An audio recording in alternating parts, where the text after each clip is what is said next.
Coming up next on the Wet Fly Swing podcast.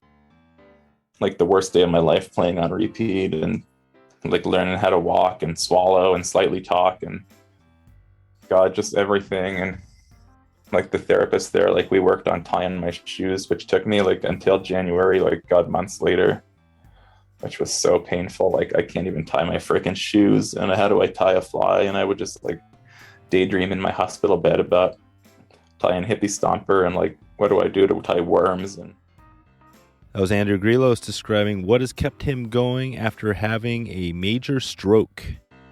A powerful recovery story. Fishing guide, fly tyer, and ultra runner today on the Wet Fly Swing Fly Fishing Show.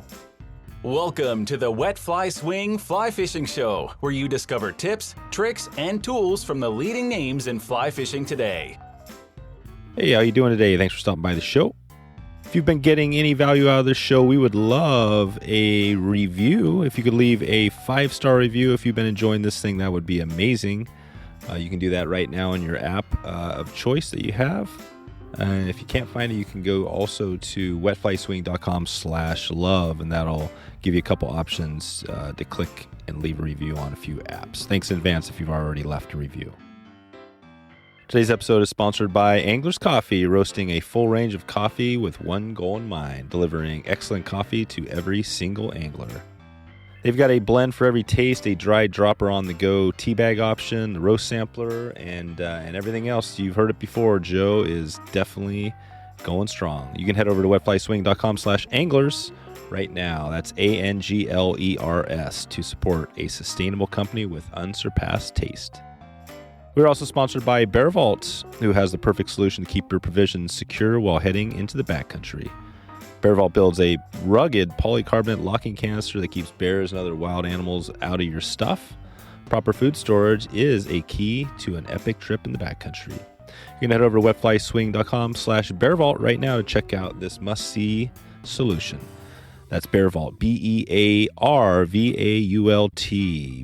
You support this podcast by clicking through that link to check out Bearvault. Andrew Grillos shares his story of running a guiding and fly tying business before getting hit with a massive major stroke.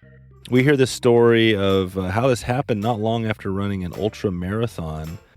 Andrew seemed to be as healthy as could be, but it's just another reminder that stuff hits us, and it's important to hang in there, and this story is really inspirational. We talk about some of the flies he's tied, including the Hippie Stomper, pretty funny name, but a really solid fly. He's got a bunch of flies through Umpqua, so we're going to dig into all that in Andrew's story. So without further ado, here he is, Andrew Grillos. How's it going, Andrew? hey, what's happening? Pretty good this morning. And Yeah. Where are you at now? yeah, I'm in Bozeman, sitting in my fly tying office, which is kind of a cool little deal. Our house is 90 years old, and we've got this like odd room that's like 5 feet wide by 20 feet long, and it's perfect for what I need. Oh man, I love the old house. That's what's great about the old house, is that they have all these cool rooms. Yeah, that's totally right. I don't know why they got rid of that, but nowadays it's like they got to come back with the weird rooms.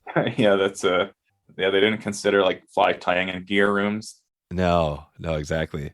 Nice. Well, we're going to dig into, you've got some big name flies out there, and some with some kind of funny names. I want to hear the story. You got one that's called the Hippie Stomper. Yeah, so you've got a big background in guiding and things like that. But talk about first, we're going to get into all that, but talk about first how you got into fly fishing. Then we'll take it into some of the stuff you've done.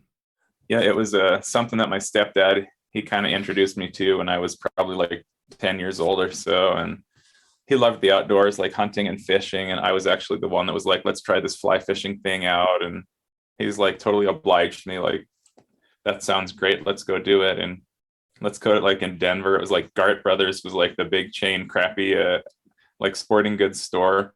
We got like Browning fly rods, and they were just crap compared to what we have today. And no matter what, it was always enough to just get outdoors and have fun, which that's always been kind of the focus of my fly fishing and guiding. It's just always have an enjoyable time in the outdoors. Yeah, that's it. So 10 years old, and you're going strong on. So when did it come in? When did the guiding like come in as an actual job or career? Yeah, so guiding came in. Got it. So I chose my first undergraduate degree based around big fishing and snowboarding near Gunnison, Colorado, and Western State College was super perfect to kind of like get an introduction from high schooler to adult life. And it's a party school. So I snowboarded 100 days a year and fished as much in between. And I guess like it was a natural progression there to just pursue guiding and whatever. Like local fly shop in Gunnison back in the day was High Mountain Drifters. And I was like, this shop is awesome. And I like the owner guy. And he offered me a chance to step in and guide. And I guess like through the decline of that shop, I kind of quickly became the head guide. And for what that's worth, I was like the main guy, like number one on the list. And that was always something that I took seriously back then. Like I got to be available and take every trip that comes my way. And that's kind of how, and just like the golden rule, like treat others how you want to be treated. That's how I quickly built like a large, like repeat following. And I guess by the end of my time in Gunnison, my summers were booked out like 50%, like months and months in advance. Nice. So you focused on that area. No, definitely. That upper Gunnison is a completely different world than the Gunnison Gorge. Right. A smaller river, and every bucket that looks good's got a couple fish in it. So it's just like kind of like rapid fire float fishing and super fun for clients that are kind of into it. And I guess speaking about my repeat people, as with most guides, I got to meet some pretty cool and interesting people and built up my regulars. And one of my most regular and best fishermen was this older lady from Texas. And I think Marty was probably in her 70s when I was guiding her back in the day. And she had been guided all over the West, and she was one of the best anglers I ever fished just through her background of getting guided. Right. Yeah, she'd be like rowing the boat, I'd be thinking like, that looks good by the bush over there, and that's a nice little bucket over there. It'd be like like a laser, like her fly would be right like well in advance. Like, yeah, Marty was like super cool old lady with like lipstick on her teeth, and she'd bring her up nice looking lunch and like wearing the big ass like fish, whatever, like fisherman's eyewear sunglasses. And yeah, she was so funny and such a good angler. Oh, that's perfect. So you guided out in the Gunnison for quite a while. And did you eventually moved? Where did you go after the Gunnison? After that, what's the deal? I had an opportunity to guide for Alaska West up on the Connecticut River. And that was like the pretty badass introduction to guiding spay, like swing fishing for kings up there and giant trout on mites. That's amazing. And then so you get Alaska, so you get that in, and then you start heading down around, right? You're where else did you hit? I guided in Southern Chile for what was at the time a very well established lodge, the El Patagon, which had been started in the early 90s. And I guess I guided there like 2004, 2005-ish. And that poor place was just like empty, like dead. And like they didn't adapt with the times of everything going online and having like a nice website. And they just tried to fill all their seats with like old Alaska West clients because they had this connection to there. And God, we had capacity for 300 anglers for the whole season down there. When I guided, we had like 27, and it was so ridiculous. And planning on getting tipped out by 600 people instead of 27 was not ideal. And that place was like super cool and super dialed in, like all yurts, and we had like a gourmet chef and all these like fancy stuff. And nice. Yeah, it was like just a shame that place at the moment I think is just like rotting away in the Chilean rainforest. Oh really? Oh wow. Yeah, that's interesting. There are some, that is a kind of a like, how does stuff, I always wonder about that, like how does that happen? How do these, I mean, I know how shops come and go, right? Because that's a challenging space, but I guess maybe it's similar for these lodges.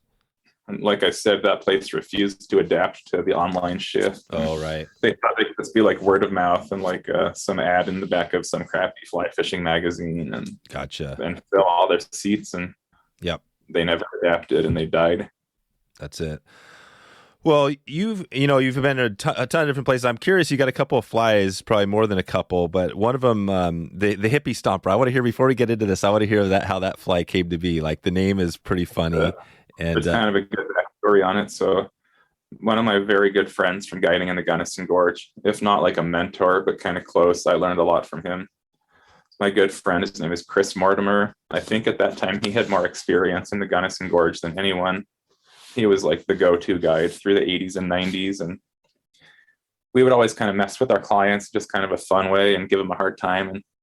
And And so like we had these kind of like sensitive Southern California clients, and Mort was guiding them, and we were like, yeah, you guys get more time on your own down here than you might be used to.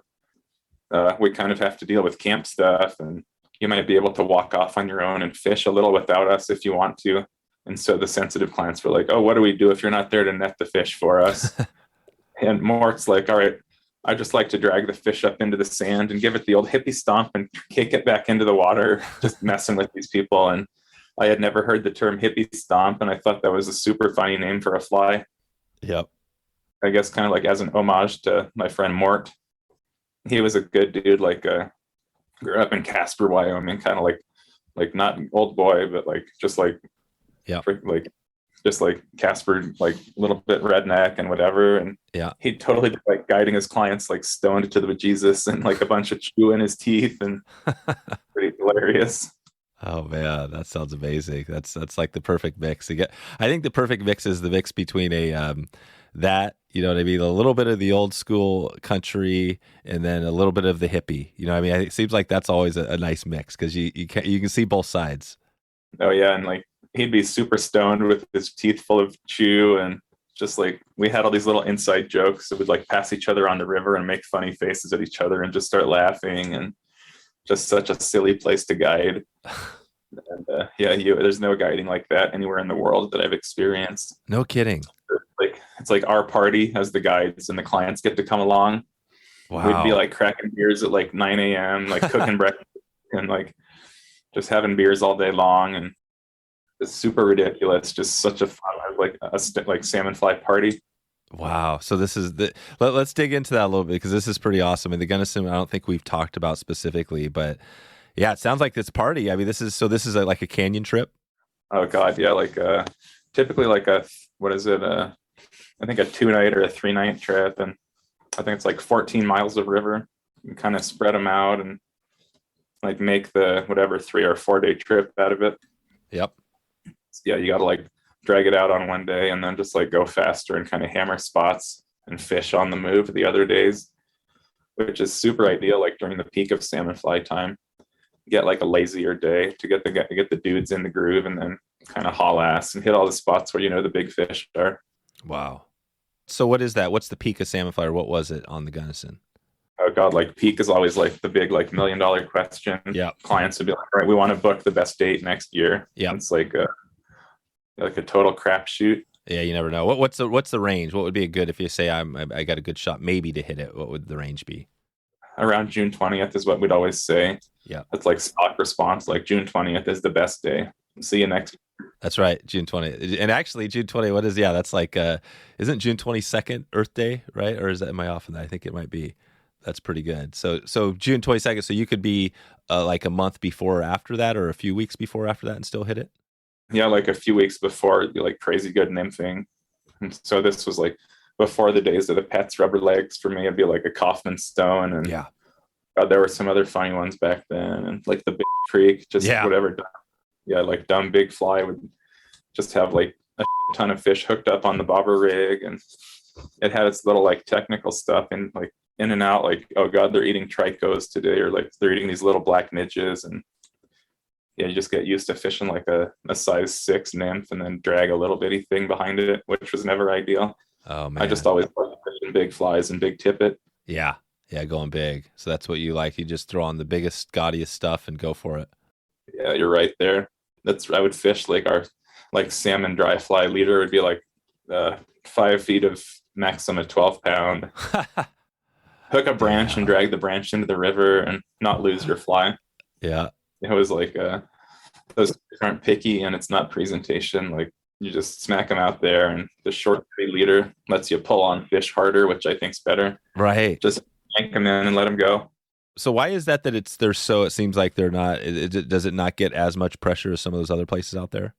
I think it's like the fish just kind of like feed with reckless abandon during that hatch. Yeah. Yeah. It's just the hatch. They just go nuts. Oh yeah. I think that's how, like I was saying, we'd have clients get like 80 eats in a day, and the fish just are all over it. Man. And then the Hippie Stomper, describe that fly a little bit. What was that specifically for? I came up with that when I was in Chile guiding, and I was like, all right, how can I make kind of like a foamy humpy that's huge? And so like I would fish giant dumb flies down there. And the Hippie Stomper was originally tied in like size 6 or size 2 or something like really big. And then when I got back to Colorado, I was like, I could scale this thing down and have a really nice dry fly and like small stream and just like general kind of like your general tractor fly that'll be super durable and buoyant. And that one kind of caught on. I think it's so cool to go into fly shops all over the country and see that fly as kind of a staple. Yeah, that is amazing. I guess that's really caught on in like the Midwest, like upper Midwest or Midwest. My very good friends, Matt and Jerry, that own the Driftless Angler in Wisconsin, I think they're responsible for that fly catching on so much in their area. Yep. They were like early adopters of the fly and just like went all in. And yeah, that's it. And so do you think that fly, I mean, obviously it's a cool fly. It's very effective.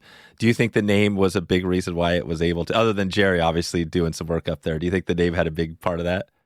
That's flies have to catch fishermen, and just like I come up with funny, memorable names. And yeah, the names have always been kind of one of my things, like I guess kind of not really known for, but maybe just like a little bit like, oh, he names his flies with funny names. And some of it's like an inside joke and just like something to throw out there where dudes will pick the fly up in the fly bins and be like, oh, the 64 Impala, this is a cool lowrider, and the El Camino. It's like such a dumb car, like the sedan pickup thing. And those are like a cool lowrider.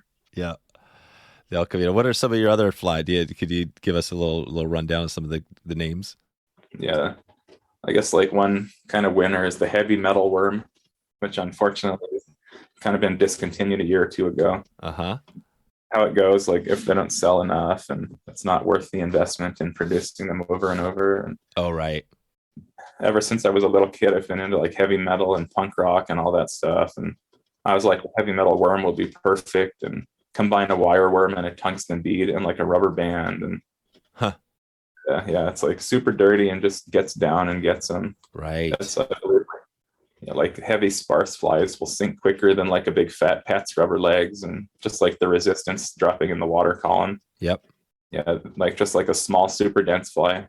Right. Kind of like a Euro nymph or something like that, right? Or that style. Like whatever those things are, like the ones that are all glue. Yep. Oh yeah. Not even any materials, just glue. Were those some of your top? Did you have? I'm not sure even on how many you had, because I know you had some flies right through Umpqua, right? Or is that where most of your still are? Yeah, I think I'm probably around, God, I don't know, like maybe 15 to 20-ish. Oh, wow. I think I was over 20 patterns, and I've kind of got this like not like super aggressive, but a little bit competitive side. And I guess like before the whole Idlewild thing just totally exploded, and in a bad way, just like the plane crashed into the mountain for Idlewild flies. Yep. And it was all very public, was kind of lame to be a part of. And right. I was really active with contributing to their blog. I guess my last post with that blog, I was like, I got to try to steer this in a positive direction, and just not buy into all this drama that's coming out of that. Yep. And I get back in the Idlewild days, I was like, who's a badass tire with a bunch of fly patterns, and I want to do more than them one day. And I picked out Brian Silvey. Oh, nice. He's like a super established badass guide and fly tire on the Deschutes in Oregon.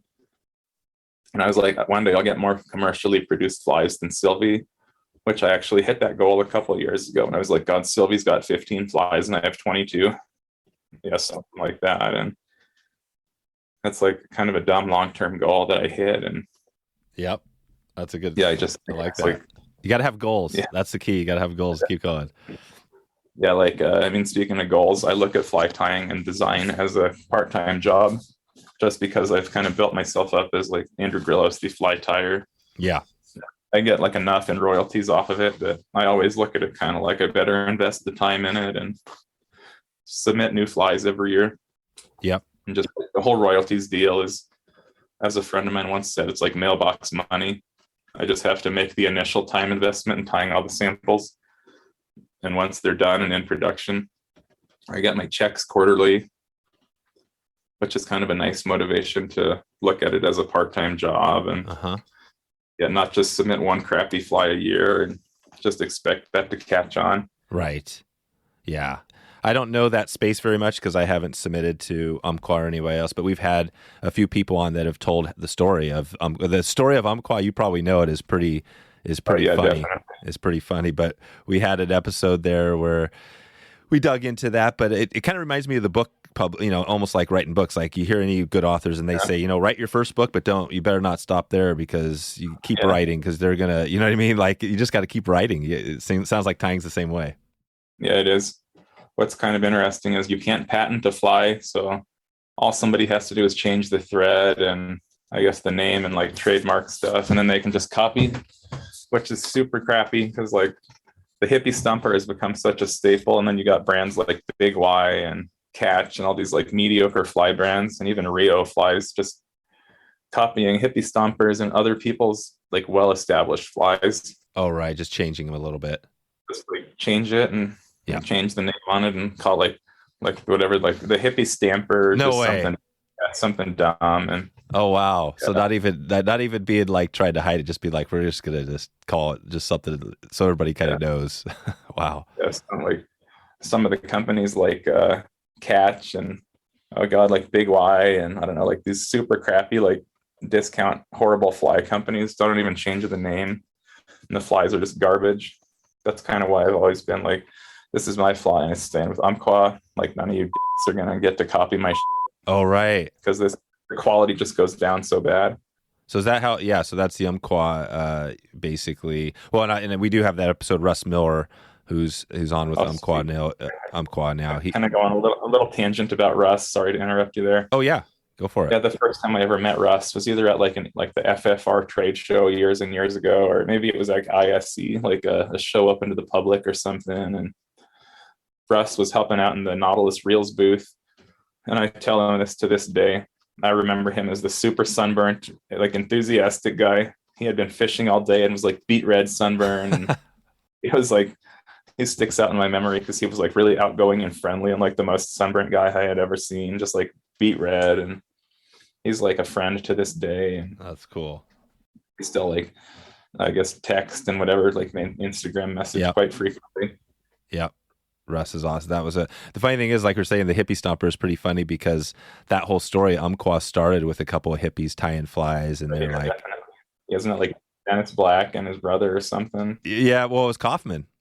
It was Randall Kaufman. It was Kaufman and Dennis, and they sat there and they were like, okay, what are we gonna do? Well, the people are running out of flies in the summer, so let's tie a bunch of flies and probably smoke a lot of weed, and we'll travel around the country and sell flies when they're out, and that's how Umpqua started.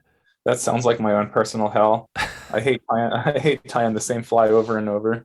I know. It's like like I have to submit like a dozen samples for like production so they can see consistently what it's supposed to look like. Yeah.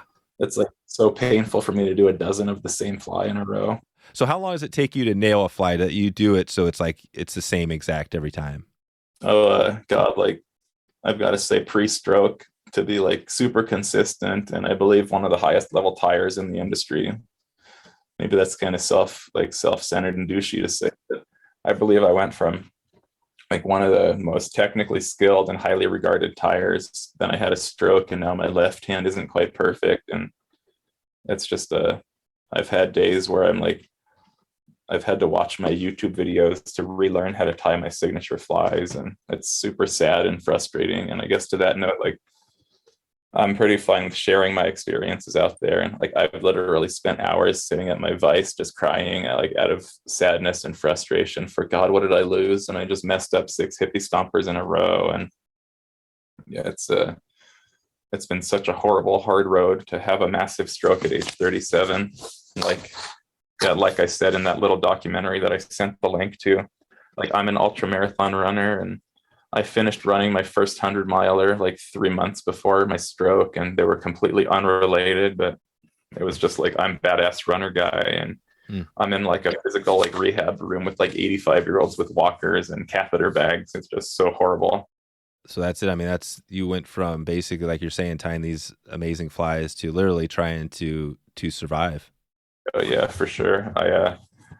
So my stroke was in November of 2020, and God, like January of 2021, I literally had to learn how to tie my shoes, let alone tie a fly. Wow, 2021. So that wasn't, I mean, really, yeah. I mean, a year and a half ago, You've had this stroke, and then I mean, it seems like you've actually recovered quite a bit. I mean, you're actually out. I mean, what is that I mean, obviously the process has been pretty crazy, but where are you at now, and how long? You have a lot of on the recovery end. I feel like I continue to make progress with my left hand, and my hand guys that I see, I have to do evaluations, and my sensation continuously gets better, which is a big help for tying and the sensitivity of like holding thread and a feather and small stuff. And I believe cognitively I've come around, which was such a challenging part. Like early on in my recovery, I've gone from being like, I was always advanced student and then mechanical engineer in the nanotechnology world before my stroke, like always pretty sharp. And wow. Yeah, then I was like, oh my God, I'm an idiot now, thanks to this thing. And it's been such a challenge. And I hated my engineering job and like working for a tech company where I didn't like our customers and I didn't understand what they were doing. They were all like, I was making research equipment for particle physicists. These customers were all like super smart guys that never left academia and had like no common sense. And right. It was really difficult to tell them in an email, like what you want is physically impossible to make. And that was such a bad fit for me. And I guess like I pursued when I got tired of having to be on with clients and guiding. I was like, all right, I need to move towards something that provides more stability and benefits like insurance and a decent salary. And so I guess 2014, I drifted out of guiding and started going to classes at North Seattle Community College when I was living out there and just doing prerequisites for this mechanical engineering degree here in Montana. Wow. So how'd that fit in with take us back on the timeline a little bit. So you were guiding on the Gunnison. How did that fit compared to doing the nanotechnology and all that stuff? I think Colorado was ended in 2014. Oh wait, crap, I'm mixing it up. Yeah. I think I moved to Montana. No, I think I'm right. It was actually 2014 when I moved to Bozeman. I always say 2014 was my last year guiding. Because when I lived in the Northwest, I would guide on the Olympic Peninsula, and my favorite river in the whole world, the Skagit up there, and just like swing fishing on the Skagit is so satisfying and fun for me. It's a huge river that doesn't give up its secrets easily, and you can't just go out there and figure it out. Yep, that's right. Yeah, that's definitely as famous as the Gunnison. Yeah, you just got to pay your dues on that giant river and figure out every break and bucket and run that holds fish, and you get this intimate knowledge of this river that fishes at 20,000 CFS, and it's huge. This episode is sponsored by FishHound Expeditions. FishHound Expeditions provides amazing float trips in remote Alaska. This is mousing for rainbows, camping out under the stars, fishing all day long. This is Alaska. This is amazing, and it's time to do it. And this episode is a good reminder, Andrew's story, just to let us know that life is short and it's never a good idea to wait. So if you've been thinking about Alaska, if you want to go up there and do something amazing, check in right now with Adam at FishHound. He's got some good stuff going. I'm going to be heading up there later this summer, at the end of the summer, so would love to catch you on that trip as well. But Adam has definitely knocked this one out of the park. He's got a whole crew that's going up there. And this isn't like you're skimping. You need a backpack and fit all your stuff in one bag. Plenty of room for beers, drinks, food, the comforts, right? The total comfort. This is all about just kind of being outdoors and enjoying your time and then fishing and catching a bunch of amazing fish. You can head over to wetflyswing.com/fishhound right now to connect with Adam and this amazing Alaskan experience. That's FishHound, FishHound,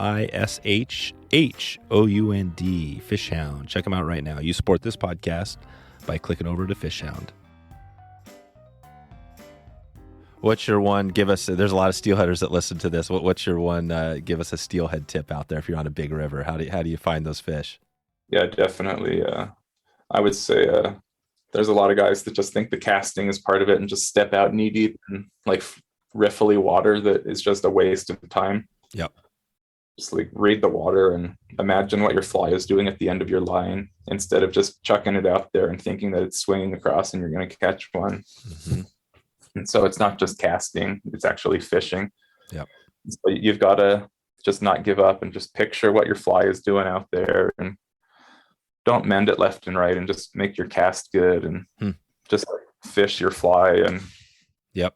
Yeah, I think there's lots of water out there that it looks like it's like suspicious fishy water to a beginning steelheader that's just learning how to spay cast. Yep. So I had a couple of my buddies in the Northwest were gear fishermen, and they joked, and you'd see like a knee-deep riffle. They'd be like, "That's good fly water over there," and just like it's fun to cast in, Right. and won't hold fish. Yeah. Yeah. That's it. What's your? I'm not sure if you've tied like steelhead flies. What's your one steelhead fly you're putting on there for the Skagit or any steelhead? I guess more winter steelhead are the ones that eat the great big intruders and super sparkly big flies. And I guess like let's say Skagit, big river with big aggressive fish, typically something kind of large and sparkly. I just think whatever gets their attention. Mm-hmm. Just steelhead crush spoons. And so the gear fishermen guys that throw spoons out there, they get them. Yeah. I just think like a big sparkly fly. That's it. And like a big profile there's this challenge in fly tying for steelhead that I think is so good that a lot of guys miss. They just tie these stupid big flies that are like a puff of marabou. And that's like my heavy metal worm, like a less bulky fly will drop in the water column more quickly. So just like creating the illusion of bulk in a fly is super good. Like something that'll cast well and like swim well and look kind of big in the water. Yeah. Which is why a sparse marabou fly will puff out and just swim big and look large in the water and still cast small. That's it. Yeah, that's exactly it. And no, this is cool because we're digging into this, and you've got so many. You've been all around the world. You know, we've got steelhead now, and we've got the Gunnison, we got the fly patterns, and you know, what's your other, when you think back of your guiding time? What's the other place that sticks out? I was like, wow, that's the place I loved. I mean, like speaking of like fishing and guiding, where I just went and fun fished was New Zealand for 6 months. My wife and I bought a camper and drove it around and lived in it. And oh, wow. Like it was so hyper focused on fishing, and my wife wanted to settle in and find some mediocre job and just kind of live. And I was like so obsessed with fishing, and we've always had like conflict in and out of our relationship, like any relationship. And I believe we were on like the upper Mohawka River in this beautiful spot where people might helicopter to, and we were like having a fight and like yelling at each other in the river. Like we were fishing too much, and I didn't care about getting some dumb job. And I just wanted to like fish. And it's like so easy to get obsessed down there because it's a super visual game. Yeah. You just like, you see stuff like, oh, is that a log over there? And the log swims away. So ridiculous. Oh my God. That's New Zealand. So New Zealand, the one thing compared to, for those who haven't been there, how is it different than like everything else we're talking about here than what's in the U.S.? There's certain rivers where you can actually just like blind nymph, like you might, and you can get big fish. And the big thing is it's like hunting. You just walk up these rivers looking at crystal clear water. And like I said, you're like, oh God, is that a log? And like you cast over the log and it comes up and eats your fly. Oh man. Like even like the tiniest stream can have huge fish. Right.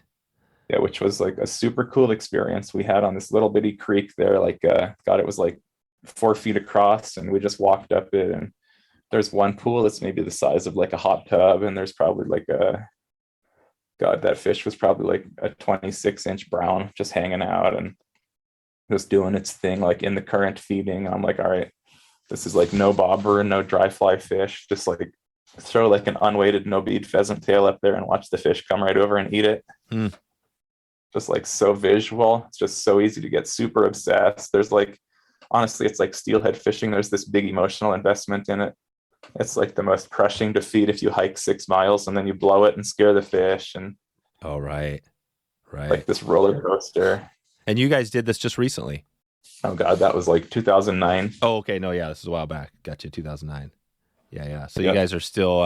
I love the story. You know, the kind of your wife and getting in fights, because everybody, you know, sometimes you might it happens to everybody.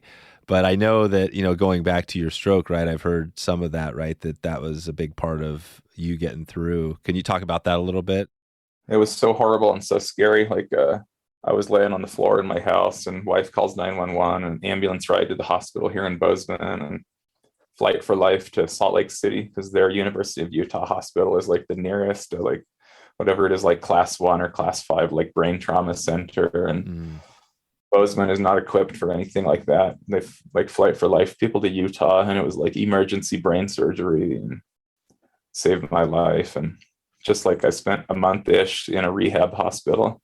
And it was like Groundhog Day, like the worst day of my life, playing on repeat and like learning how to walk and swallow and slightly talk and God, just everything. And like the therapist there, like we worked on tying my shoes, which took me like until January, like God, months later, which was so painful. Like I can't even tie my freaking shoes. And how do I tie a fly? And I would just like daydream in my hospital bed about tying Hippie Stomper and like, what do I do to tie worms and just like the super basics. And yeah, and I guess that's a big thing that's kind of been cool to, I guess, express here.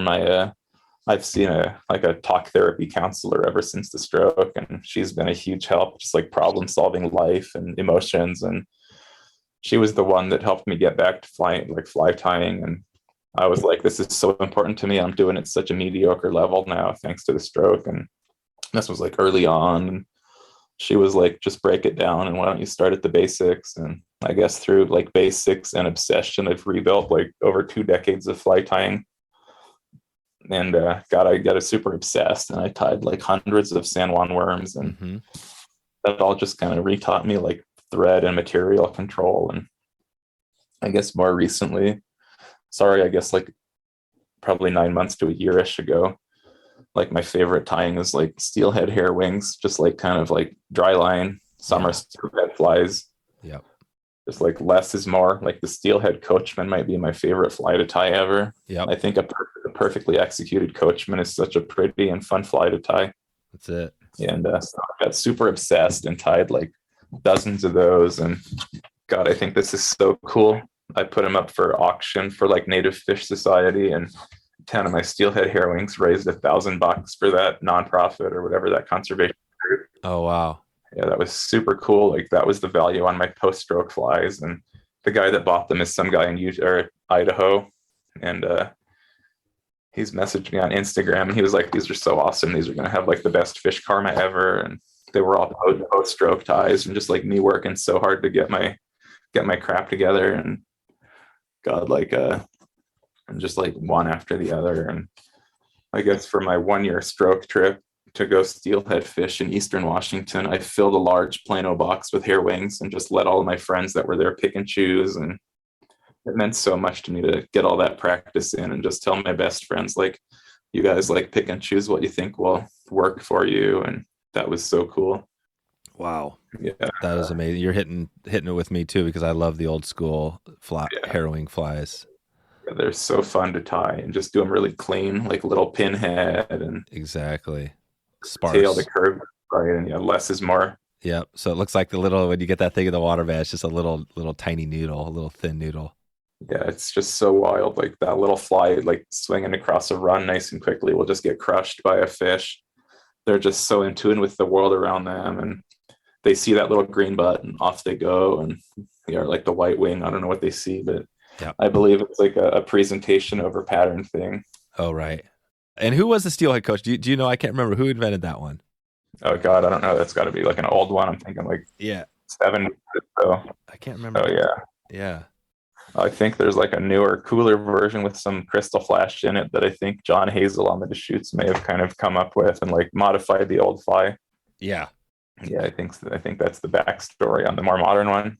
Yep, that's right. I'll try to do a little research and in the show notes put in the some of the inventor of that one, and as well as your flies. We're going to put a bunch of beautiful pictures of your stuff on. Oh, that'd be super cool. Yeah. And like, feel free to like just like snag any of the pictures off my website. And totally, I think Umpqua's pictures are good, and maybe just give them a shout out, like a image taken from Umpqua flies or something. Yeah. And yeah, they were totally cool. They were cool with me snagging pictures off their website for my website. Like, I've got that great big Hippie Stomper photo when you first opened my website up. And that's an Umpqua photo that they gave me permission to reuse. Got you. That's perfect. Yeah, we'll get some good patterns there. And so that's cool. Yeah. So you have, the steelhead obviously is a big passion. You're on the river, which is amazing. So after your stroke, you're on there and you actually got a fish, right? You hooked into a fish. Yeah. I was 1 for 2 on my 1-year stroke anniversary day, which means I landed one, and I got grabbed by another one. It like ripped line off my reel, and I got the other one and just fought it in real quick. Like I like to just be really aggressive with fish and get them in quick and let them go on their way. Wow. yeah, that was like it's all muscle memory for me. And I love fishing longer rods and a little bit longer lines, not like the super crazy like long line stuff, but I've got this like I said, like Jim Barchi is a buddy of mine at Scott Fly Rods, and he oversaw custom building a spey rod to my specifications, which was slightly longer and lighter, which is kind of like my go-to like summer steelhead rod. And so on my 1 year post-stroke trip, I was like still making like just like crushing snake rolls, and also like the single spey, which might be the most difficult spey cast to perfect. And I didn't lose any of that. No kidding. So that all came back. You got out there and you're like, boom. Yeah, that all came back. And I guess like I was like not shaky when I was waiting, but from running my 100-miler, my left foot's been numb for over a year. I think I did some nerve damage for that guy, and like kind of crappy proprioception in my left foot from the nerve damage. And God, that set in at like mile 95 or so. I was like running along like, oh, my foot's numb and whatever, it comes with the territory and nothing to worry about. Oh, wow. I just don't think I can wade as strongly as I used to, thanks to having one numb foot. So the numb foot, so that came during the ultra run, which was just before the stroke? Yeah, it was like, like a month-ish before the stroke. And I think the stroke may have disconnected some damaged nerves. Right. And you guys know, not to dig too far into this, but I was just kind of curious about it. But was the stroke just like at 37, seems like you said, like that's pretty young. How does that happen? God, like whatever, like a freak incident, like I got struck by lightning kind of thing. And that's what it is. It's not like you were doing some life things that were affecting. That's the brain clot. God, like I was always really healthy and kind of ate like vegetarian and plant-based leading up to it. And like training for the ultra. Yeah, you were the healthiest person, probably the most healthy person out there.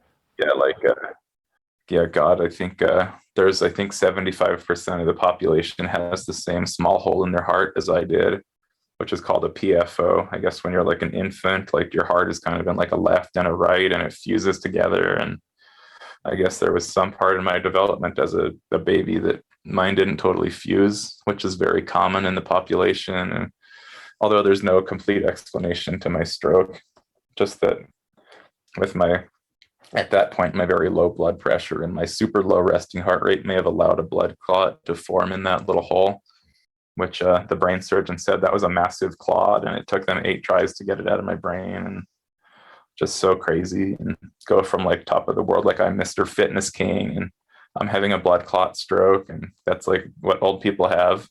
Mm-hmm. No aneurysm, like hemorrhagic stroke that's like blood pressure related, and like a vein in your brain just pops, and mine was just like a clog. Wow. And they unclogged it, which is, shows you a tribute to the healthcare providers. Oh yeah. I guess like on that note, so I had that little video that I think I sent you. We'll put a link. Is it okay if we put a link in the show notes to that one? Yeah, go right ahead. Yeah. I've been super public about sharing that with everybody that knows me, because I think it's a great little documentary about myself and what happened with the stroke. And oh God, so when that thing debuted at the Rocky Mountain Stroke Conference a couple weeks ago here in Bozeman, and so the keynote speaker for this whole conference full of neurosurgeons and neurologists was the brain surgeon that saved my life. And oh, wow. It was super cool. Like I got to go give him a big hug and tell him thank you and take a selfie with him. And yeah, he's like this super highly regarded brain surgeon. That's the guy that saved my life. It meant so much to go give him a hug, and I was totally crying when I took a selfie with him. It just meant the world to me. Yeah, that's just brings goosebumps to your body, man. That's like, oh yeah. Imagine what that feels like for that guy too. You know what I mean? Like, yeah, I think like I've kind of stayed in touch with the PT at the University of Utah that taught me to walk.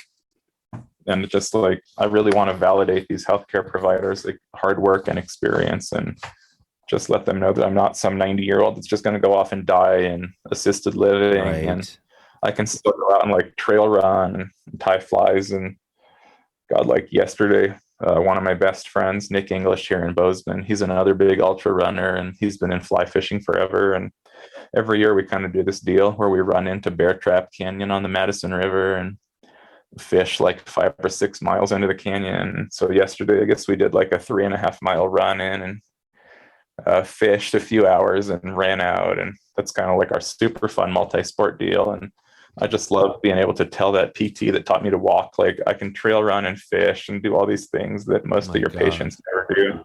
Wow. So you're doing it. I mean, you're trail running again, which is unbelievable.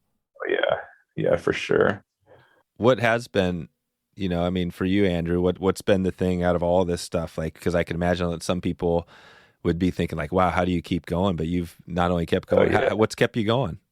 Yeah, like just to get back to being normal. And I was, I guess before the stroke, my fly tying and presenting were at a point where I was getting travel covered and getting some money out of the deal just to go to fly shops and present and tie. And it was a super nice deal to just be like, all right, I want to fish in your area. Will you fly me out and take me fishing and give me a little cash for the effort and that kind of deal? And yep. It was super cool. And I guess one of the first people to pay for all that stuff was my good friends at Driftless Angler, that Matt and Jerry in Wisconsin there. Yep. They were like, we'd love to fly you out and do like a presentation and meet a bunch of our customers that love your flies. And that was such a cool deal. That was maybe my most well-attended presentation. We did that like this super funny dive bar that was on one of their many spring creeks. And I bet I had like 50 people come out to this dive bar just to watch me drink Budweisers and present.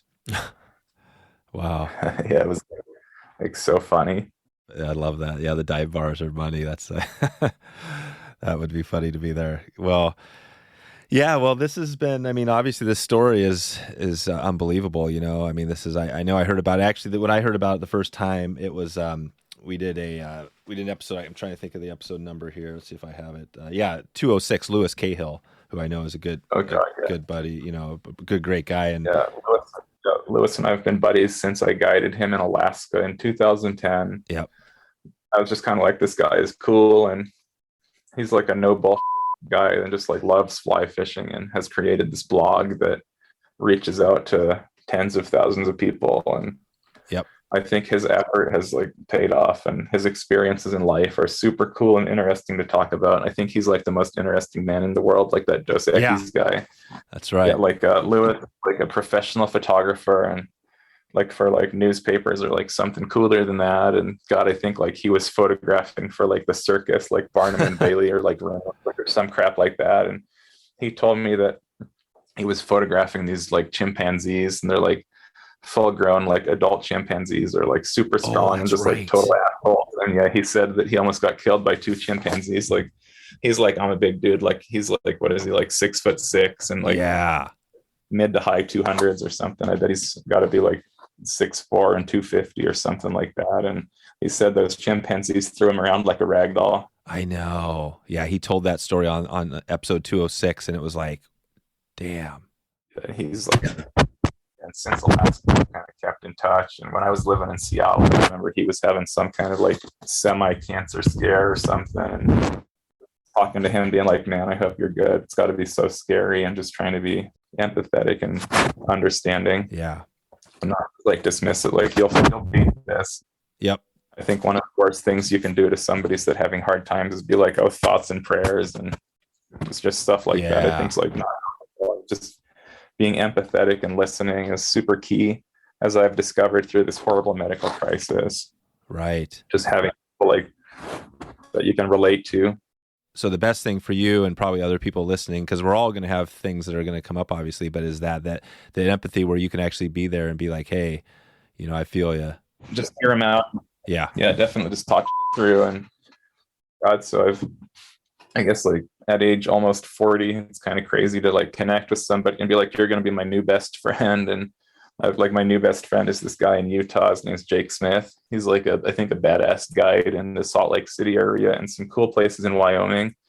We've texted quite a bit about his struggles growing up with losing both of his parents to cancer, and how he's had to just go through these horrible life experiences from a pretty young age. And just having somebody that understands empathy and listening is so big for someone going through a tough time.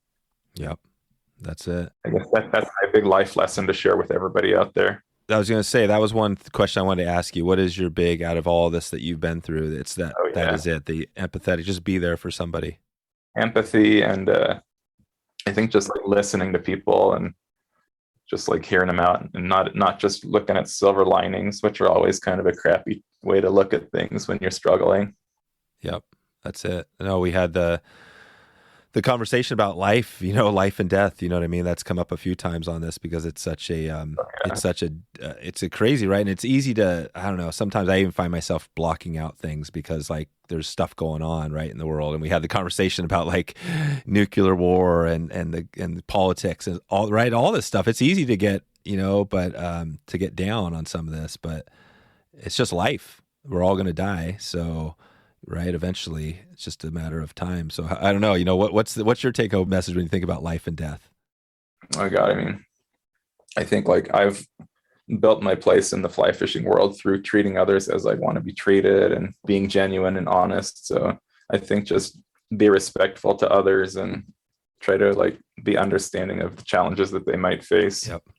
That's it. Yeah. And that's, I guess like my deepest core value is respect gets respect. Yep. Which is like, God. So after my stroke, we had this GoFundMe that raised a ton of money to help like with lost income and crazy medical bills. And people were coming out of the works from the fly shop that I worked at in Seattle. Like, oh God, Andrew was such an enjoyable person to bullshit with. And they would contribute some pretty impressive stuff. And we had this auction, people donating flies and just whatever they could. And oh God, like, like people were really coming out of the woodwork to help out. And like I said, Jim Barchi at Scott is a friend of mine. I think for that auction, he put up one of their brand new rods. I forget what the Centric, I think. Yeah, he put one of those things up for the auction. And just like that, respect gets respect can go really far. Yep. Which I've actually tried to message like younger fly fishermen, this is my lesson, like respect gets respect, be cool to other river users, whether they're other guides or just dudes on the bank. Oh yeah. I know.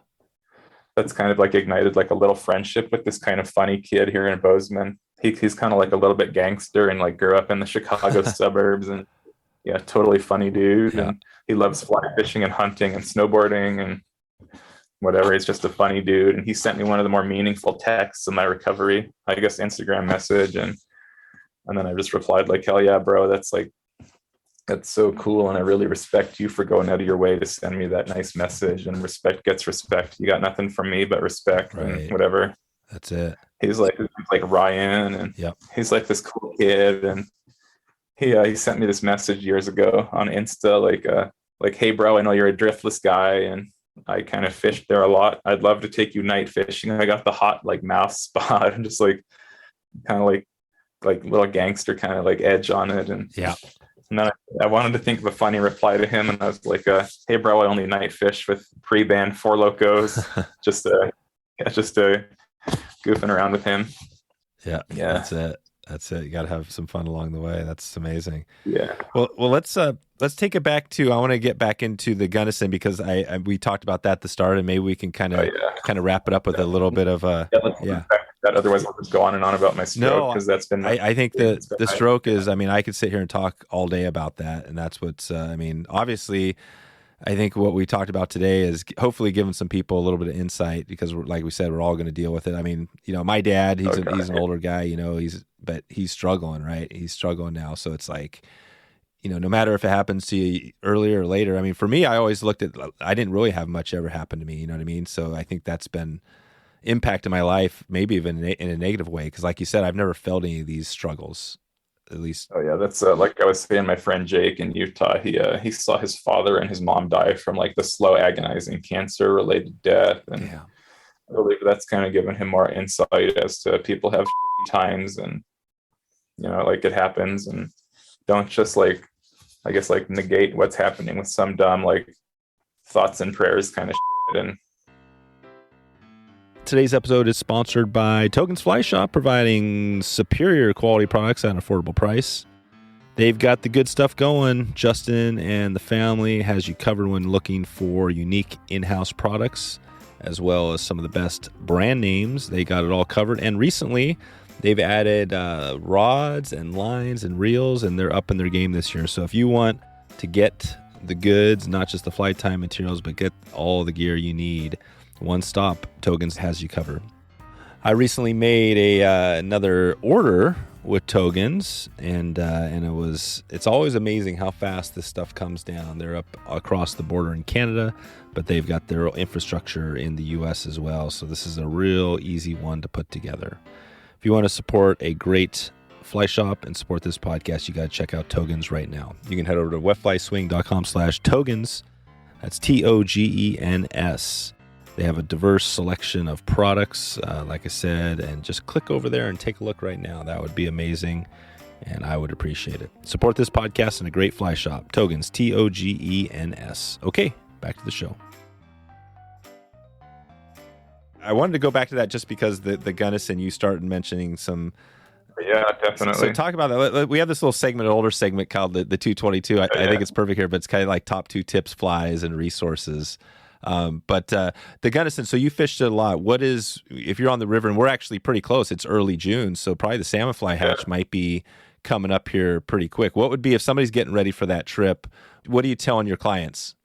Yeah, for sure. Like mid to late June, like third weekish, like the 20th, 22nd. It's pretty safe time to try to get down there. Yep. Like, don't hold me to that for sure. Yeah. It's like water dependent, and there's all kinds of crazy theories that people have, like moon phase and just dumb stuff. And I'm like, either the water is right and the bugs will hatch and the fish will eat them. I don't care that it's a full moon. I think that's ridiculous. That's like, Jupiter and Mercury are lined up properly. That's right. And you're gonna catch them all. Just stupid. Like, yeah. Mercury retrograde. Yeah, definitely. Like Mercury is in retrograde. All the big fish are going to be feeding on the surface. Exactly. Just like everybody's got these stupid theories that I think are like not stupid, but totally not based in reality. And I think if there's a fish there and it's ready to eat, it's going to eat. Yep, that's it. So when you're getting ready for the trip, or your clients were getting ready, what flies would you tell them to have in their box for that trip? Like big foam dry flies, and even like old schooly stuff like the sofa pillow and huge stimulators, and nothing like no salmon fly dry has to be like 100% accurate. And those fish are so keyed in on a bug in that size 2 to 6 range. Yeah. And just like something that floats and you can see and the fish can see. Would you drop a dropper off of the back end of the dry? Oh yeah. Sorry for like salmon fly hatch. Those guys are more keyed in on great big dries. I think tying on a dropper is just asking for crap to get tangled up for like old client guy. Yep. Just stay dry. If they're on the dry, stay dry. And then when would they, if they weren't on the dries, what would you be going to? Oh yeah, for sure. Like bobber rig, like probably like something big and heavy, I guess these days, like a big Pats or something, and kind of like standard like Colorado, like second dropper fly, probably like a little copper john or pheasant tail. Yeah. Nothing to it, like extremo technical. Yep. Yeah. Oh God, like another Colorado thing that we can't even do here in Montana is like the 3-fly rig, like the old like hopper copper dropper thing. Super silly, like 90s deal or like early 2000s, like the standard Colorado 3-fly, like a big buoyant dry fly, and then like a medium heavy fly dragging something small down. Yep. So you wouldn't do the 3-fly tandem much? That'd be like a little bit earlier season or later, like let's say like May and even into like July, as things get later and the salmon flies kind of taper off. That's it. And so when you're fishing out there for these at the salmon fly hatch, any tips? You want to give us a couple more tips there? Like what is, it sounds like you just cast them out there and the fish are going nuts, but any other little words of advice you give your clients? Like any wade fisherman is gonna like wade up there and throw it out into the current as far as they can. Like, don't be afraid to like wade out knee deep and just fish it towards the bank and work your way up and just like wade out as far as you're comfortable and then fish it back towards the bank. Right. Yeah, because those bugs like crawl out in the grass and emerge and typically fall in on all those grassy banks and like stuff that's like within reason to wade. Mm-hmm. Just get out there a little ways and fish it back towards the bank. Yep. That's it. Were you guys, and so you're doing the river trip, was it, when you do these, was it just you setting up camp and doing everything for these trips? Yeah, sometimes we would do like one boat trips, which were kind of a pain, like a lot higher workload, like one boat, one guide. Right. You're doing camp and guiding your 2 angler. cooking and doing dishes and setting up tents and all the whole deal. And it was like a pretty high workload, which was super fun. And you just get in the zone. And June is like a Groundhog Day of guiding down there. Yep. Just get off the river, get back on it. Get off and get back on the treadmill. Yeah. God, not to brag or talk myself up, but I think I set the company record one year for doing 28 days in a row during June. Oh, wow. 28 days. So literally you get off. So you put in what, like on a Friday or whatever. Laps. Yeah. God, you launch on a Friday and take out on the next Friday or Thursday and just like take a shower and sort out your tip money and get back on the river and off you go. Off you go. But don't even have time to check your cell phone messages. Just keep going. Oh, yeah. That was like, that was like back when I had a Motorola Razor. Oh, nice. Like the Razor. The Razor. Yeah, that was a great phone. And that was before we all texted. So I'd just check all my voicemails and make a bunch of phone calls and get off the river and catch up on that kind of stuff. Yeah. And wow. What's that canyon like, the Gunnison Canyon? So I'm picturing a deep canyon. What's it like in there? It's beautiful. Like it's kind of split. Like the second 14 miles, what we used to guide is the Gunnison Gorge. And like upstream is like, I think 14 miles of the Black Canyon National Park, which is like brutal and difficult to get in and out of, and super steep and narrow and really deep. And the Gunny Gorge, like downstream, is a little bit more mellow. And it's like there's a few trails to hike in that are kind of steep. And God, if it rains, it's like the most slippery mud. And it's a little more rugged upstream in the national park. I guess like one of those things, like you got to pay to play, and the difficult access up there can mean really good fishing. That's it. And you guys were running were you running drift boats or rafts? Just rafts, because all our gear had to go into the canyon on horseback. Oh, wow. So, yeah. Like this old school outfitter guy, like Larry something, he was super cool. And he had like a string of mules and horses that he knew how to load them up with all our gear and send them down the trail. And holy cow. Those animals are so crazy at the bottom of the trail. Just like slap them on the ass and send them on their way. Oh, really? And you'd have like a dozen horses just running up the canyon because they know where the barn is. Oh, amazing. It's super cool. So this is the real deal. You're not even backing your boat in. You guys are muling it down. Oh, yeah, for sure. Wow, this is amazing. And like off the mules go, and we're just like pumping our boats up and drinking our first Tecate of the day. That's right. And, like lining out our clients and telling them to stomp on their fish and kick it into the river. Was that your rule? Did you have the 10 a.m. rule where you couldn't drink before 10 a.m.? No, not. It'd be like there was no rule like that.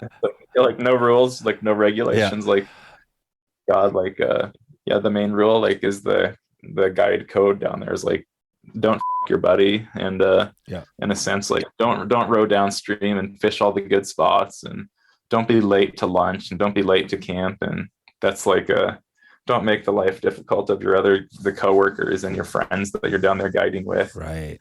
Yep. At the worst, like the cool guy, superstar guide that's going to hang back and hook all the fish and be late for lunch. And let's say he's got all the sandwich supplies. And he's being super guide, and we're all waiting for our sandwich stuff. Damn. Yeah, that's interesting. Well, we had actually by the time this goes live, we've got Henry Winkler. You remember Henry Winkler from the Happy Days, the font? Oh yeah, he wrote a book about fly fishing, and I guess I've seen that in a couple of fly shops. And I don't have a clue. We had him on a recent episode, and it was pretty funny because he talked about his guiding down in Idaho, and he said the one thing he hates is stopping for lunch. He was like, I love fishing so much, I don't want to stop for lunch. And he was like, it kind of pisses me off when the guides make us eat lunch. It was kind of funny. So I guess everybody's a little different. Oh yeah, we would like the gorge was super funny, like not like to be deliberately lazy and assholes. We would kind of tell our clients down there, like, all right, guys, fishing kind of slows down in the heat of the day. The best thing to do at like 2:00 or so is like go find a piece of shade and a cold beer and just lay down and take a little nap, and that'll recharge you for tomorrow. And just give yourself like a little nap break. And like, what guide trip do you take nap breaks on? Oh man, it's kind of like we all had like our little secret guide spots to go sneak off and nap in like the sand and just stuff like that. That's perfect. It was just such a unique, fun deal. Like, where do you pay $10,000 to get guided, and you're getting told to take a nap, and your guides are all sneaking off to drink beer and smoke weed in the shade? Do you look at that as something that you would like to, if you could on the recovery trail get back to doing stuff like that, the guiding? I kind of feel like that's sort of behind me now. And Yeah. I've always said, like, at least I have Alaskan guiding to fall back on, because a trained monkey could be an Alaskan guide. But Yeah. Now that it's been like, I've been super public with my struggles and rebuilding my life and dexterity, and like I can barely tie a blood knot now. I was like, God, if I can barely tie a blood knot, I can't be an Alaskan guide. Right. And so that's kind of like, oh man. Yeah. So that's not one of your goals there, but the flight tying still is, right? It sounds like that's still a big goal for you. Yeah, I want to resume getting like a few flies produced a year. And God, like, I think early on this year, I submitted my first 2 flies for hopefully production. I guess that was the first post-stroke submissions, which I guess was super cool. Like, I've got this cool soft tackle that came out of my obsession with tying dozens and dozens of soft tackles. And then I guess my other thing that I've recently submitted, and it's been denied for years and years because it's so off the wall, is my pizza fly. If you like, God, like if you look at me on Instagram and just search, like, my own personal hashtag is feeding trout pizza since 2005. Like in Chile, I started, like, the fish would eat anything down there. So I did like foam arts and crafts, and I would cut and glue a little foam pizza slice, and I'd have dudes, like, they'd come halfway around the world to go trout fishing, and they'd be like, what are the secret flies? What are they eating down here? What's the hatch? And I'm like, well, we like to fish pizzas and hot dogs. I just had all these dumb little arts and crafts flies, and there's guys that flown halfway around the world for this world-class trout fishing, and their guide ties on like a little foam pizza slice, and they'd catch the biggest trout of their life on a little pizza. Really? So you'd fish the pizza? Yeah, because the fish only sees the underside of the fly, so the pizza's like the indicator just riding on the top. Yeah, it's like my arts and crafts for the base for that fly is just like an old school Chernobyl ant, and I just do my arts and crafts and glue the pizza to it. Yep. And so the fish see this like buggy thing floating down. Man, the pizza. What's the hot dog? What's the hot dog? Yeah, the hot dog is kind of similar. It's like a little tan, like bun body, and then like a little red hot dog that's kind of tied along the top of it. Wow. Yeah, it's like so stupid, and it's like fun for me and maybe silly for my anglers. Yeah. It was so fun to tell them, like, you're going to fish a pizza and a hot dog. Like, you just flew halfway around the world for this world-class trout fishing, and I'm going to tie on a pizza slice, and you're going to catch 24-inch brown trout. Oh, man. That's amazing. Yeah, it's just so silly to, like, not take fly fishing all seriously. Yep. That seems like that's the secret. Yeah, it's not I think people that get too intense on it, it just seems like that's not what it's about. Like, those guys aren't having fun, and like neither are their clients. Their clients are just getting worked, and yeah, like I flew halfway around the world and paid all this money, and I'm just exhausted and unhappy. And yep. I like my dudes to be laughing and having a good time. That's the pizza and the hot dog, and yeah, that's all my silly experiments like that. That's perfect. That's the perfect way to start it off. Start it off with that sort of a touch. Oh yeah. Sets the tone. Well, we're going to take it out here pretty quick, Andrew, but I'm interested in the ultra just for a second. Maybe we can go down this line. I always joke about it, but I did like a half marathon trail. I got into it for a little while, and I was loving the trail running, and I kind of haven't been doing it as much lately. But what is that like when you do, like, what are you out there for 100 miles? How do you keep going on that, and what are you thinking about? I think it's just like fortitude and just like the commitment to the goal. Yeah. Which is like, I will not fail this, and I'm going to keep putting one foot in front of the other and cross that finish line in a respectable time, which I think for me was like 32 hours or something. 32 hours. So how do you do that in a 32 hour? Are you going, like, how does it work with food and sleep? Oh yeah, like no sleep, and you just fuel along the way and figure out, like, a big part of training for these super long runs is what can your body handle for fuel. Like that's a big part. Like, some dudes will like barf a bunch during these runs and spend a whole bunch of time like crapping in the bushes, and you just got to get your digestion dialed. Oh my gosh. That's kind of the trick to going that long. Did you have a diverse menu? No, I mean, whatever works. So it's like there's these burritos that they sell at Costco that we call running burritos. They've been like so good on my stomach. They're like the white box. It's like Lily B's burritos. Oh yeah. The white box. Yeah, the white box. They're like bean and cheese and rice. Oh yeah, those are money. It's the right mix for running 100 miles. Oh my gosh! So you just have like 4 of those in your backpack? Yeah, like two of them in my little vest, like becoming like need like a tepid temperature instead of like frozen or hot. And like a big part of these events is your crew. And so like my crew was crucial. It was like two of my best ultra running friends and my wife, and just they meet you at all the aid stations along the way, and like, what are you doing, or how do you, like, what do you need, how are you doing, kind of thing. And I had got at mile 55 of my 100 miler. I had battled like mega leg cramps for 20 like 30 miles. I just had to like hike at a painful slow rate with my legs cramping, and oh my god, like for 30 miles that was over. And I hit aid station at mile 55, and they're all like, what's wrong? And I'm like, my legs are cramping. And so I like laid down on a blanket, and my wife had like one of those little, like, it's called the stick. It's like a little leg massager thing. You just like roll it kind of aggressively on your legs, and she rolled them out, and I got all the nutrients that I needed and a little rest, and off I went for 30 more miles or I guess like 70 more miles of running, and like battling the Idaho mountains during a hot, smoky day. Oh man. Yeah, it was like, yeah, pretty insane, like 80 degrees out and super smoky from some big forest fire out there. Oh my gosh. Yeah. And you're just sitting there, one foot after the other, just going. Yeah, 45 miles left. Yeah, or whatever, 55 to 100. So yeah. That's it. And you made it. I mean, that 100 miles, you made it. What is it when you cross the 100 mile that you finish line? What does that feel like? Oh, my wife ran the last 10 miles with me, and so we just ran it in, like holding hands, crossing that finish line. That honestly might have been one of the highest points of my life. Like all of my guiding experiences and cool fish I've caught, like literally crossing the finish line from running 100 miles, like hand in hand with my wife, was one of the high points of my whole life. Just because it took a year of hard training to get to that point, and just fully immersing myself in my project. Wow. I guess that's like kind of like my internal competitiveness, which is what drove me to get more flies than Brian Silvey. Yeah. Like, all right, I'm going to be competitive with myself and run 100 miles and the body up to that point.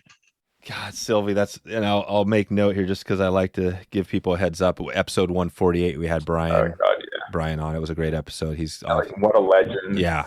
That guy's been a Deschutes guide since before I was born. Yep. He's killing it. It's I haven't talked to him lately. We're going through obviously the tough time right now with the Steelhead runs, but we're hoping. Oh God, yeah. Hoping we're going to climb out of it. Oh yeah, it's like hopefully not a bottomless pit that we're in. I just hope every year it'll keep rebounding. Yeah. I think I'm going to stay positive. I think that, you look at the early 90s. We had a similar drop that, and it climbed out. It climbed out. We all remember what the 2000s were like. Oh yeah, for sure. And I always reflect because like I said, the Skagit is my favorite river in the whole world. Like what the early 90s were like on that river. Yep. And there were like thousands and thousands of fish moving into it. Yeah. I guess like after all my experiences, my favorite fish I've ever caught is my big Skagit steelhead. It's in my bio picture on the Umpqua Flies website. This like high teens hen.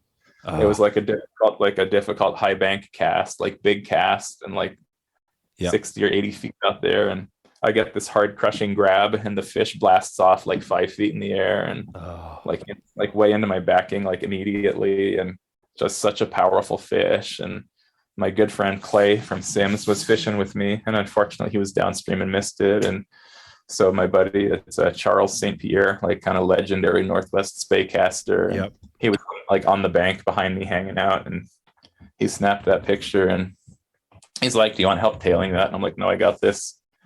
Just like wrestle that, not even wrestle, but just like finesse that fish into the right spot and reach down and grab it and get that picture of my favorite steelhead. Wow. That's it. Upper teens hen. That's a nice upper teen hen, like slab. Yeah, my gear fishing friends in Seattle that have caught tons of steelhead, they're like a high teens hen is the most exciting fish, like super acrobatic and super strong. Wow. What fly took that fish? That's some like crazy neon pink, like marabou and rubber leg thing. Yep. That I tied up. And yeah, it's just like, I think you can get colors out of those synthetic materials like rubber legs that you can't get in natural stuff. And there's this little Northwest company called Fish Hunter that had the best marabou and the best colors. And they're like cerise, whatever it's cerise or cerise, something. It's like super bright pink. So some of that marabou and some neon pink rubber legs. That's it. Pink. That's always a good, that one is one you don't always see on flies. Yeah, like unless it's like winter steelhead flies Yeah. or salmon flies or something. Yep. That's it. I was on a note, we talked about the Steelhead Coachman. That was John Hazel's fly back in the day. Yeah. All right. Hazel. So no, this is cool. We're going to take this out of here pretty quick. I had one other note here I wanted to make sure to touch on because I always love a good music, kind of some music history. You mentioned the punk rock and the hard rock. So who is that? Give me some band names. Oh God. And so like my friend Jake in Utah, he's like same as me. And that's why I'm like, we're going to be best friends. He's into like death metal and fly fishing guide. And so like some funny band names that I like, one is like Corpse Grinder. Okay. And God, yeah, like another one is like a Gate Creeper. That's a Arizona. Are these old school bands or like contemporary? Like new death metal bands. Oh, right. Well, what's a old death metal band like that? Would you back in the day? Oh God, like back in the day, I wasn't like super into it way back then. Like I to this day I still love old Metallica, like their first albums, like Kill 'Em All and Ride the Lightning. Okay, yeah. I like the subgenre of metal, like thrash, which is like fast and kind of punky. Yep. God, yeah, like I guess my favorite like long-term band is the Misfits. We're not in the metal genre, we're like old punk rock. Yeah, that's good though. Misfits, that's amazing. Yeah, Misfits. And so I got way into collecting punk rock vinyl like years and years ago, and I had one of the more impressive Misfits collections, which I think I sold it all for around, I don't know, like 5 figures of whatever. Like, when I moved to Seattle, I got mixed up with this total joke of an outfitter that overpromised and underdelivered and was like, oh, you'll be doing like 6 guided trips a month for me, and I pay well, and you should be making like $500 or like, God, I don't even know, like some absurd amount, like $5,000 a month or something. And my overpromising and underdelivering, I had to liquidate my whole vinyl collection just to pay bills and life stuff. Oh, yeah. Yeah, I guess like a quick side note. So above my fly tying desk hangs one of my favorite little Misfits 7 inches that I've got framed. Like a little, like I don't know the proper name. It's just a 7-inch, like a little single. Yeah. Yeah. Gotcha. Nice. Well, we'll find a link, a little video to put in the show notes as well. Maybe the Misfits or Metallica or something like that. We'll get some music. We'll listen to this one on with some music. Old Misfits are the first 2 Metallica albums. Perfect. That's it. Well, so what do you have going, Andrew, in the next let's see, we're June now. We're heading in the rest of this year. What's the next 6 months look like for you? What's new and exciting for me is after I had my engineering job that I couldn't stand, I kind of knew Matt Barber from Tom Morgan Rodsmith and texted him like, hey, Matt, I'm ready to ease back into working. He's like, we'd love to have you around the rod shop. And so I'm kind of like I don't know if apprentice is the correct word, but I just kind of feel like, because I'm like the official helper to our bamboo, like master craftsman guy. And yep. Yeah, I just look at it like I'm like bamboo apprentice guy to this guy, Rick Plant. Our guy has been making bamboo rods for close to 40 years. And he is like so detail oriented. He puts on like jeweler's loops, like the little magnifying things to look over every rod, because we don't settle for anything less than perfection. Mm-hmm. It's just so cool and so nuanced.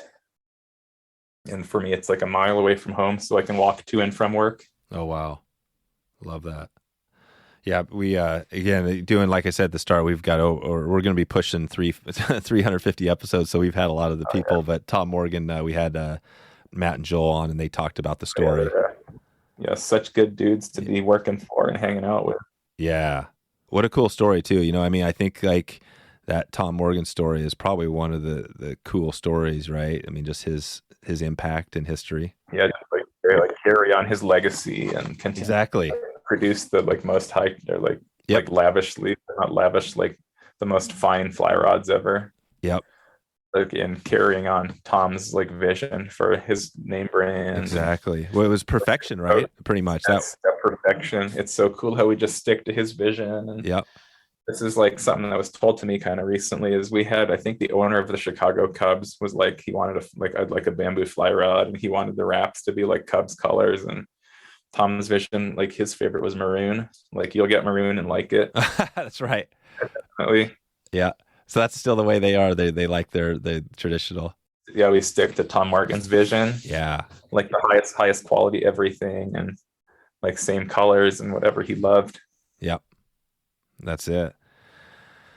All right, Andrew. Well, this is definitely has been great to sit down with you. Great. Thank you, Dave. Super interesting. Fun to chat with you. Yeah, I loved it. I mean, your story is, it's inspiring, I think, to me. I'm totally happy to share it with the world. And yeah, well, I hope that you'll probably get a few people that'll contact you out there, because this has been, obviously inspirational. And we'll send everybody out to, let's see, where is the best place if we want to make sure they connect? Just at andrewgrillos.com. andrewgrillos.com is good, like my contact page on there. I'm super active with my Instagram account, and that's a good way to follow what I'm up to and get in touch with me. Good. Okay. So, yes, I have my personal Instagram account, which is like Andrew Fly Guide, and my public fly fishing account is like Andrew_Grillos_fly fishing. Yeah. I just kind of figured I should keep my personal account separate from my fly fishing dude account. Right. Yeah. It's kind of better to do that. Yeah, that makes sense. That's it. Nice. So we'll definitely, I'm going to keep in touch with you, because I love, this is a story that I want to, help get the word out there. I think, again, I always think back when people hear this, what are they going to take away? And I think like your passion, you know what I mean? Your persistence and coming through something that, right. Yeah. Thank you, Dave. I really appreciate that little shout out or mention right there. You bet. All right, Andrew, we'll talk to you soon, and have a good rest of the week. Yeah, you do the same. Thanks, man. I really appreciate you having me on. So there you go. Wetflyswing.com/339. Wetflyswing.com/339 will get you the links to show notes and the good stuff over there. I'm going to get out of here pretty quick. Just want to remind you, travel time. We got this new thing going. I'm going to be traveling potentially to your neck of the woods if you win this little bonus thing we have going here. So you can go to wetflyswing.com/travel time. That's TRAVELTIME. And all you got to do is enter your email, and we will draw. We're going to be drawing some winners as we go throughout the year. So not only are you going to be able to connect with me, we got a bunch of goodies going, but I'm going to be meeting out you. We're going to get a guide. We're going to get on the river. We're going to do some fishing. We're going to catch some fish. That's the plan, right? So this is good. Travel time. Check it out. I want to give you a heads up. I'm out of here. It is a warm one today, so I am going to go maybe jump in the river. Hope you're able to jump in the river. I hope you are having a great day, a great evening, a great morning, wherever you are, and I hope to talk to you soon. Maybe even see you online, or maybe on this upcoming travel time. See ya. Thanks for listening to the Wet Fly Swing Fly Fishing Show. For notes and links from this episode, visit wetflyswing.com.